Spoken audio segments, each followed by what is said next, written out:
Mucha atención, amigos míos. El día de ayer, 31 de agosto, vale decir hace 126 años, eso sí, se cumplió, o más bien dicho, pasó el plazo máximo para los grandes investigadores respecto a la primera víctima de Jack el Destripador.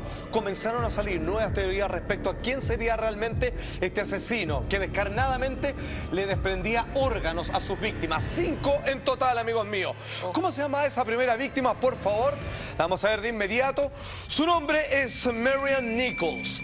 126 años, como les decía, se cumplieron ayer, 31 de agosto. La primera víctima cobrada por Jack el Destripador. Se le conoce así porque en algún momento comenzó la gente de Scotland Yard a bautizarlo de esa manera. Claro. Y él firmaba mandando cartas a la policía de aquel entonces. Desde el infierno la firmaba, ni más ni menos.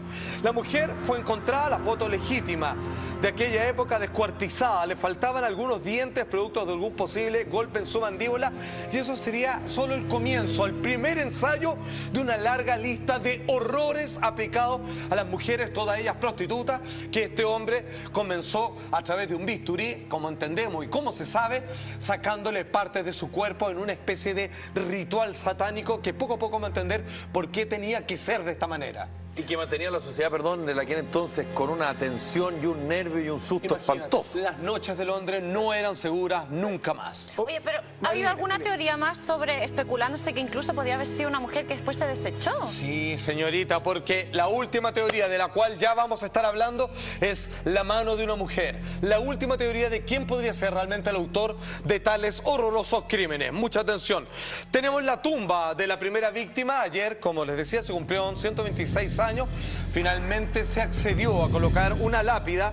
A fines del año 1996, la gente encargada del cementerio, el crematorio de Londres, que decidieron señalar la tumba, y hoy día es parte de un servicio turístico que se muestra dónde fue, de alguna manera, recapitulando cada uno de los asesinatos de este hombre. Oye, ¿y qué hizo que fuera este personaje, incluso que se hiciera tan conocido a lo largo de la historia y que lo distinguiera de otros, por ejemplo, asesinos en serie? Porque los asesinos en serie generalmente, por lo menos hasta lo que se sabía en aquella época, simplemente mataban a un tipo de personas, prostitutas, políticos, niños, lo que tú quieras.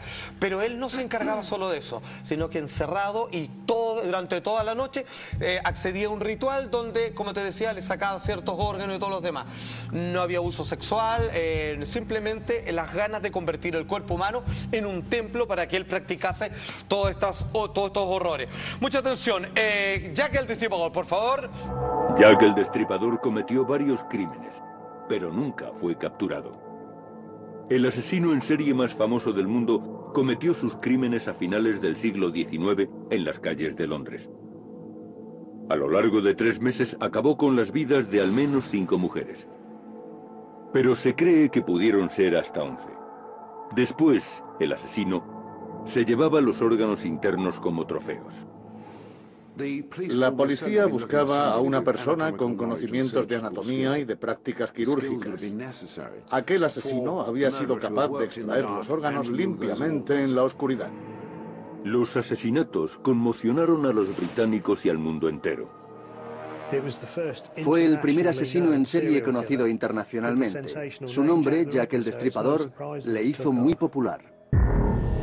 Tal como escuchábamos, 5 mujeres fueron sus víctimas. Se presume, aquí viene realmente el meollo de todo este asunto de por qué se detuvo a la 5ª mujer.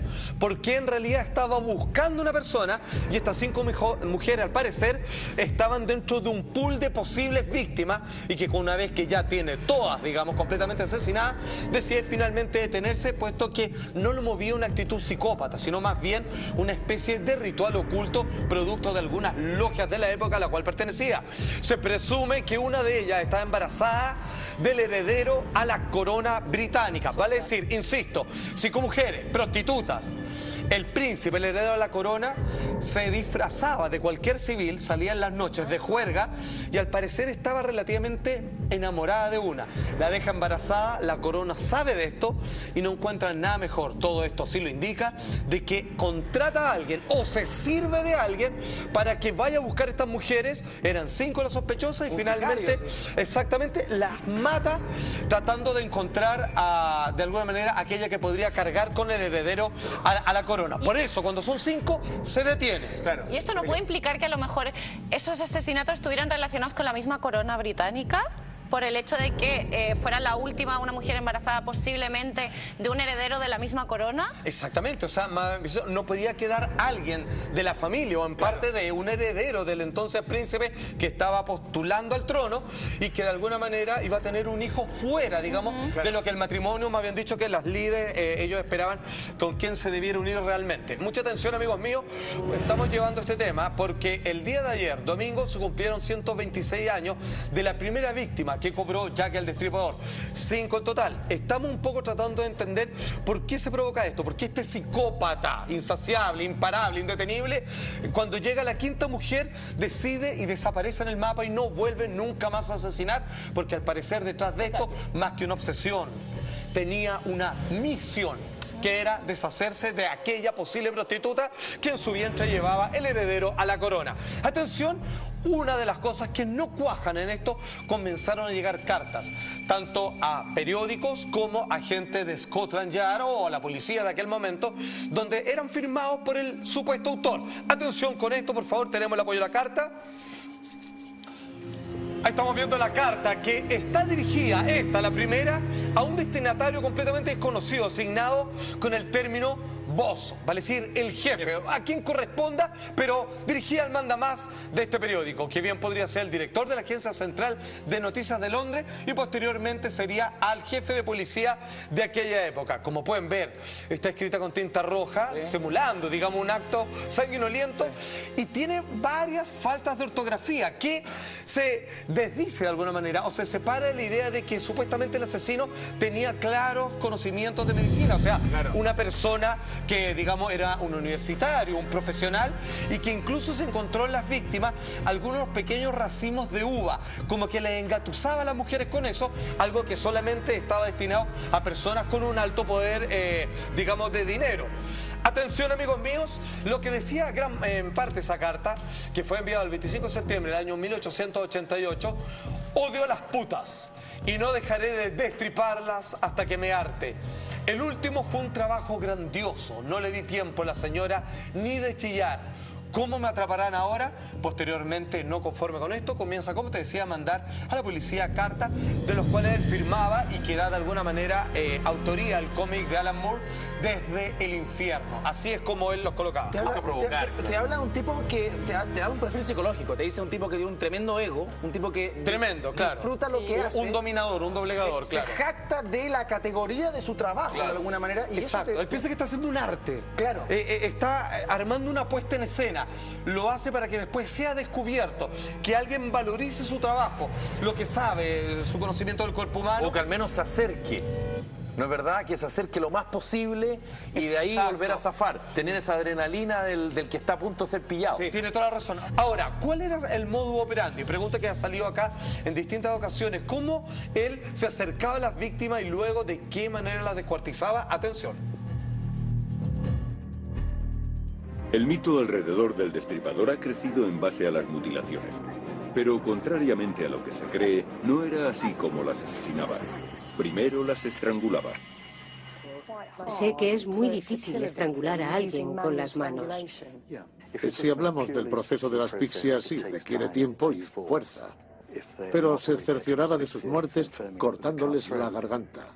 Luego, cuando estaban tendidas en el suelo, realizaba las mutilaciones que les singularizan.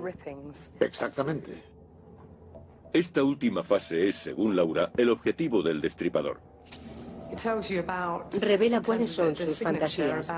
Buscaba una sensación que le provocaba cierta forma de placer. Deduzco que se trata de algo que tiene que ver con la ira, el poder y el control. No mataba descuartizando, mataba para descuartizar. Exactamente. ¿Quién habla? Laura Richards, psicólogo de la policía de Scotland Yard, ni más ni menos que hace precisamente un perfil psicológico.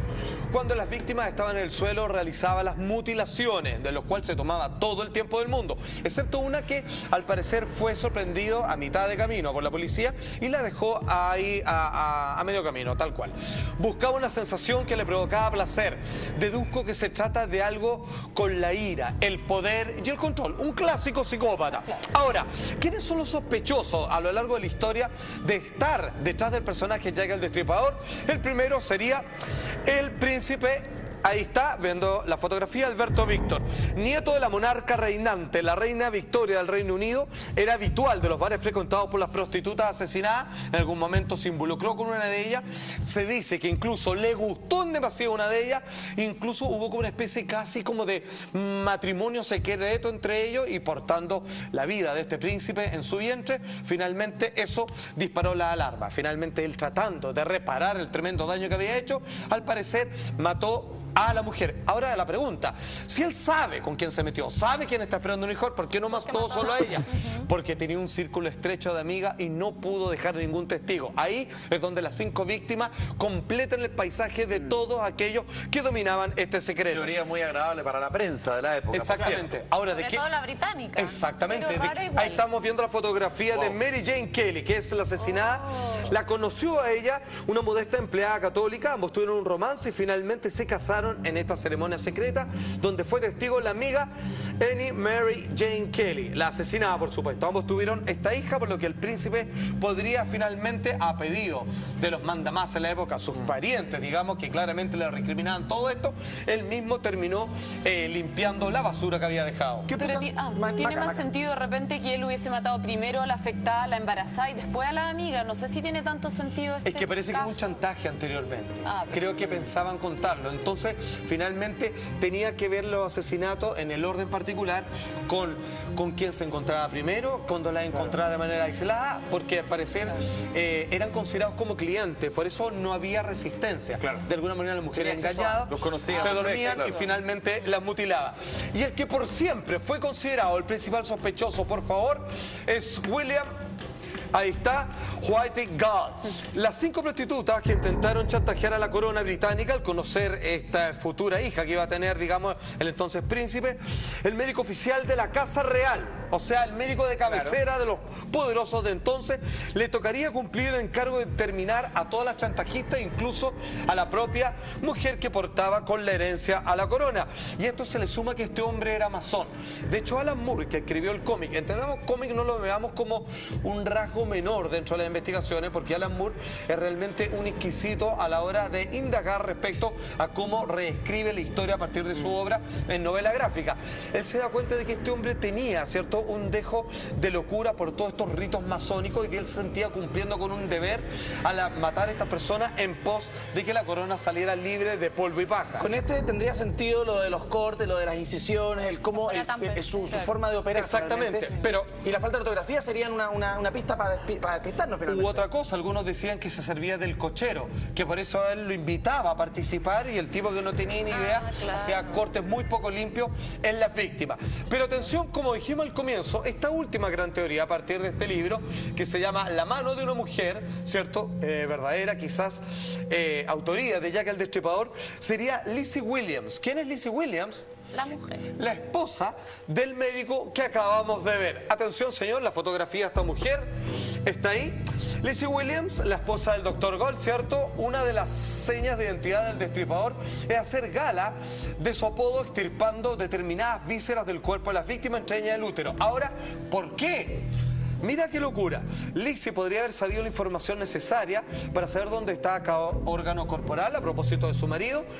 Y fíjate que todo parece indicar que esto es una especie de despecho hacia la vida, ya que ella, lo único que nunca pudo entregarle a su esposo, el médico de la corte, era un hijo. Ella era estéril.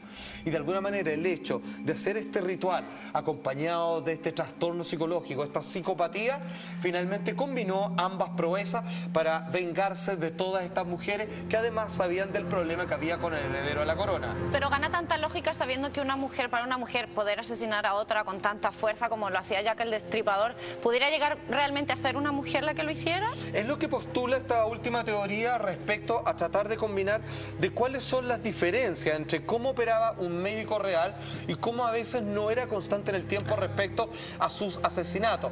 Ahora, ¿se acuerdan que yo les decía? Cuando ella escribe esta carta, quizás para despistar la falta de ortografía, quizás que no tenía, digamos, toda la sapiencia de la época, comienza a decirle, odia a las putis, deben pagar, es quizás de alguna manera vengarse de aquellas mujeres que regalaban su cuerpo, o más bien dicho lo vendían, y que ellas pudiendo tener, digamos, el regalo de tener hijos, ella que estaba completamente relegada de aquello.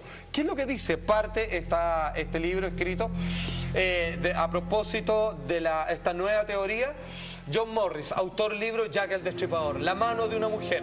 La motivación de esta señora sería su incapacidad para concebir hijos. Eso la habría convertido en una enferma mental dispuesta a todo para arrebatarle a otras mujeres lo que la naturaleza le había negado.